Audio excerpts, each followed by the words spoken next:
Olá pessoal, graça e paz do Senhor Jesus seja com todos nós. Uma ótima sexta-feira para todos. Hoje é dia 22 de setembro de 2023. Seja muito bem-vindo ao Imersão Bíblica, devocional diário de estudo das Escrituras Sagradas. E hoje nós vamos tratar de Gênesis capítulo 35 com o tema Adoração em Betel. Deixa eu ler o texto-chave aqui, que é o versículo 7, mas poderia muito bem ser o versículo 1 também. Deixa eu explicar rapidamente esse conceito de versículo-chave.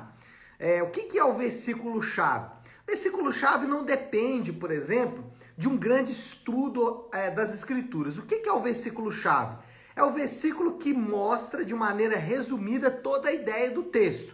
Então você que às vezes está lendo a Bíblia, talvez não tenha ali uma Bíblia de estudo ou não gosta de usar uma Bíblia de estudo, então, o que você faz para encontrar o versículo-chave? Você dá uma lida no capítulo, pensa na ideia geral do autor, né, da pessoa que escreveu ali, do indivíduo que escreveu, e a partir dessa ideia geral, você procura um versículo, ou um conjunto de versículos, que vai definir bem o versículo-chave do capítulo. Nesse caso, o versículo-chave é o versículo 7, mas poderia, como eu disse, ser o versículo 1. Eu vou até ler os dois, só para vocês entenderem. O versículo 7, que é o chave, diz assim: Nesse lugar construiu um altar e lhe deu o nome de El Betel, porque ali Deus havia se revelado a ele quando fugia do seu irmão. Então, aqui está mostrando que ele construiu um altar, né, numa cidade chamada Betel.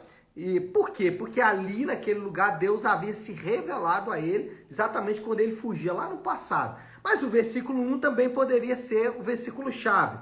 Deus disse a Jacó: suba a Betel, estabeleça-se lá e faça um altar ao Deus que lhe apareceu quando você fugia do seu irmão Esaú. Percebe que os dois são basicamente a mesma coisa, mudando ali algumas palavras entre um e outro, mas a ideia é o que é: vai em Betel, faça um altar, adore a Deus em Betel. E é exatamente a ideia geral do texto. E esse texto ele não está desconectado do texto anterior, do capítulo 34, aonde a coisa degringolou, né? Lembra? Falamos ontem. Diná, a filha mais nova de Jacó, né? A irmã ali mais nova dos irmãos, dos filhos de Jacó, ela é violentada, estuprada por um homem chamado Siquém, de uma região do norte, né? Também a cidade chama Siquém, e por causa disso uma grande guerra irrompe entre os filhos de Jacó e os moradores daquela região. Eles passam todos os homens ao fio da espada, roubam todos os homens.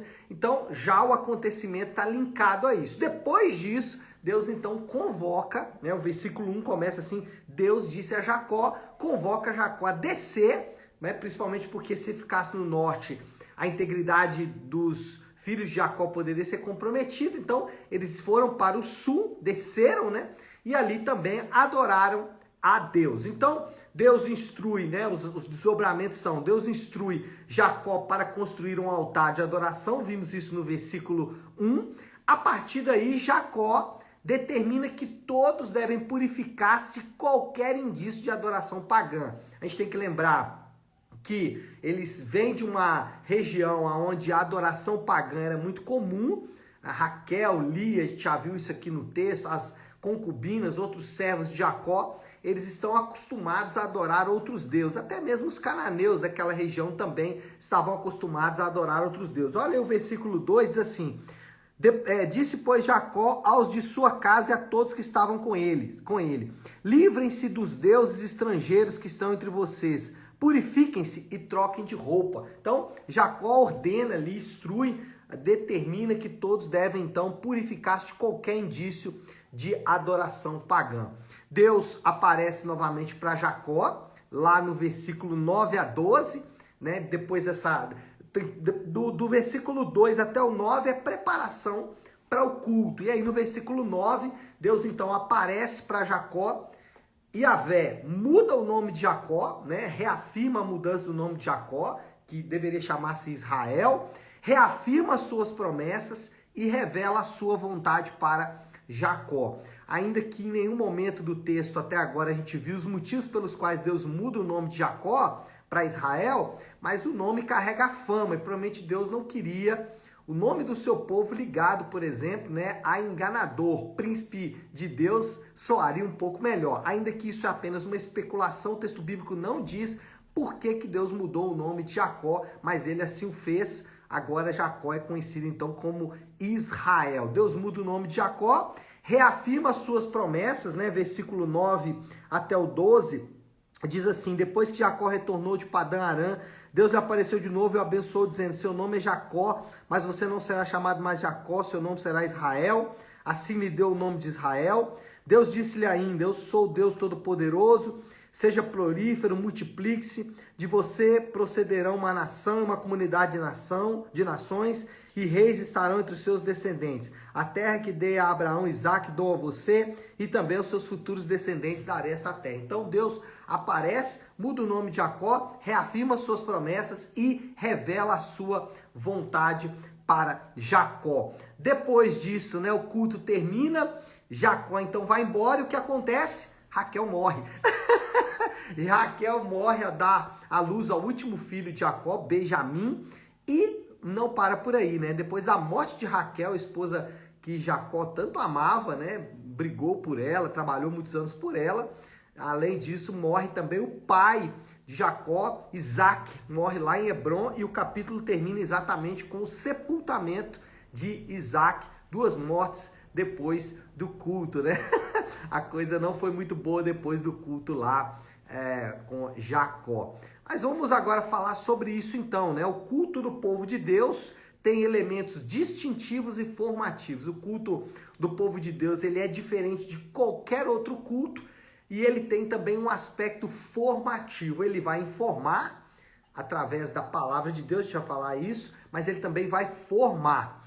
E aí, primeira coisa que a gente deve falar sobre o culto é que os crentes devem se preparar para todo domingo encontrar-se com seu Deus. Então, o que acontece? Quando Deus fala com Jacó, Jacó, vai em Betel, lá você vai construir um altar. A partir disso, Jacó se prepara para então cultuar a Deus lá em Betel. A preparação envolve santidade, ou seja, envolve arrependimento de pecados, né? Práticas pecaminosas devem ser deixadas para trás. Reverência, ou seja, é necessário haver a devida reverência ao momento, ao que está acontecendo ali, a quem está presente. E temor, porque, né? É interessante que às vezes aqui, principalmente em Gênesis, Deus é chamado de o terror de Isaque, né? Então, o povo de Deus deve ter temor, porque eles estão diante do Rei da Glória, estão diante do Deus Todo-Poderoso, e isso deve impactar de maneira decisiva o culto do povo de Deus. Então, a preparação para o culto envolve santidade, envolve reverência e envolve também temor. E aí, na prática, as implicações disso, dessa ordem de Deus de se preparar, o culto começa não lá na igreja, né? No nosso caso lá da Igreja Nave às 10 da manhã, mas pode ser em outro horário aí também nas igrejas de maneira geral, mas o culto ele começa em casa, na preparação para a adoração. Então, o que acontece muitas vezes, né? A pessoa dorme mal, então se prepare, durma bem, acorde cedo, né? Alimente-se, faça ali um café da manhã, um bom café da manhã, e se disponha a estar com o Senhor, a estar com o povo de Deus, a encontrar o povo de Deus para cultuar a Deus lá juntos, né, naquele ambiente. Às vezes o culto na sua igreja é à noite, então se você for para casa dos seus familiares, que é importante também no domingo, né, um momento de testemunho, a gente vai falar sobre isso daqui a pouco, mas passa o domingo com seus familiares, mas quando der um horário determinado, deixa ali a conversa, deixa ali a comunhão, peça licença para os seus familiares, vá mais cedo, tome um bom banho, se alimente e vá para o culto disposto a cultuar a Deus. Por quê? Porque a preparação ela é fundamental. E o primeiro elemento, então, do culto é a adoração. Por que a gente tem que se preparar? Lembra lá que a preparação de Jacó envolveu ali, né, santidade, reverência e temor? Por quê? O primeiro elemento ali do culto, o primeiro aspecto do culto, componente do culto, é a adoração. Nós nos reunimos para adorar a Deus. Então, Deus, ele é o centro do culto. Deus é o centro daquele dia. O dia do Senhor não é o nosso dia. O domingo não é o dia dos crentes, para o crente fazer o que ele quer, não. O domingo é o dia do Senhor. E quem deve ser adorado nesse dia, quem é o centro desse dia, é o Senhor, é Yahvé, é o Deus Todo-Poderoso. Então, primeiro elemento do culto é um elemento de adoração. Estamos ali para adorar o Deus vivo, e Deus, Deus é o centro do culto. Não é você, não é o seu irmão, não são os seus problemas, não são os problemas das outras pessoas, ainda que isso esteja envolvido, mas tudo isso são subterfúgios, não são subterfúgios, mas são elementos componentes do culto, mas o principal centro, o núcleo do culto é o Deus Todo-Poderoso. Mas, além disso, no culto, Deus revela a sua vontade prescritiva, reafirma a sua aliança e abençoa o teu povo. Todo domingo, quando o povo de Deus se reúne, Deus, ele revela a sua vontade no meio, através dos seus mandamentos, ele reafirma o pacto com o povo e ele também abençoa esse povo. O primeiro elemento do culto, então, é Deus, mas o segundo elemento do culto é a edificação dos crentes. É isso que eu quis dizer naquele momento.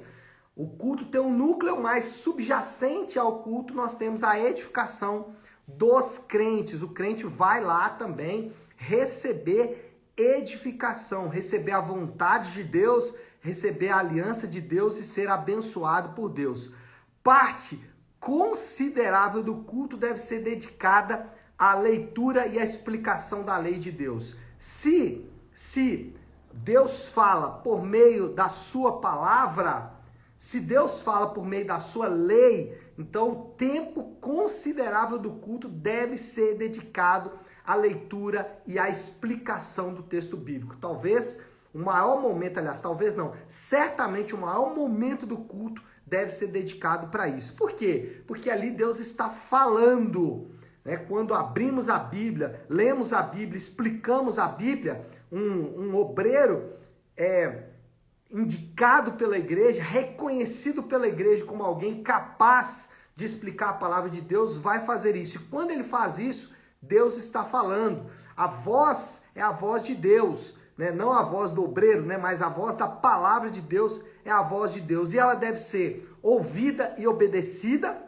A voz de Deus, ela é confortadora e traz esperança para os crentes, e ela converte e ensina. Então, esse é o poder da palavra de Deus quando lida e explicada por um obreiro qualificado para fazer tal coisa. Então, quando o segundo elemento do culto é aquele Deus que é o Deus, o Deus que é o centro do culto, agora fala com o seu povo e edifica o seu povo. E o terceiro aspecto do culto, terceiro elemento do culto, é uma espécie de desdobramento natural de tudo isso que aconteceu. Depois de adorar o Senhor, o povo de Deus sai por toda a terra para testemunhar da aliança de Deus. Então, aqui na história de Jacó, você vê, Jacó se preparou, Deus falou com ele e depois ele saiu e foi por toda a terra. Ironicamente, depois do culto, né, Jacó perdeu a sua esposa e perdeu também o seu pai. Alguém diria que Jacó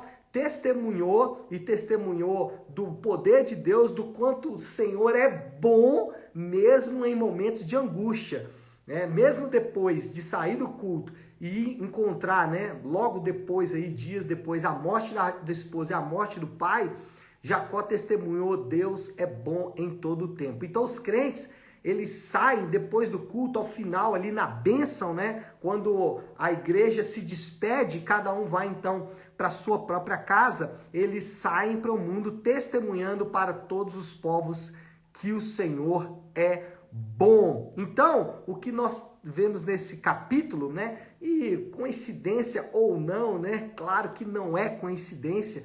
Na sexta-feira, quando nós estamos aí às portas de mais um domingo, amanhã, sábado, prepare-se para o culto como Jacó se preparou em santidade, reverência e temor. Domingo, esteja com seus irmãos, ou de manhã, ou à tarde, ou à noite, não sei qual é o horário de culto na sua igreja, na Igreja Nave é às 10 da manhã, então chegue cedo, prepare-se ali, se disponha a estar ali, junto com seus irmãos, em cada momento do culto, e ao final do culto, se despeça e vá por toda a terra, vá para sua família, vá para os seus amigos, vai para o seu trabalho, testemunhando que Deus é bom. Então, qual é a moral da história aí desse texto todo que lemos aqui em Gênesis 35, né? E aí, a moral da história é muito singular e ligada a tudo isso que falamos. A reunião, né, que foi o que aconteceu ali, Jacó reúne todas aquelas pessoas que andavam com ele, né?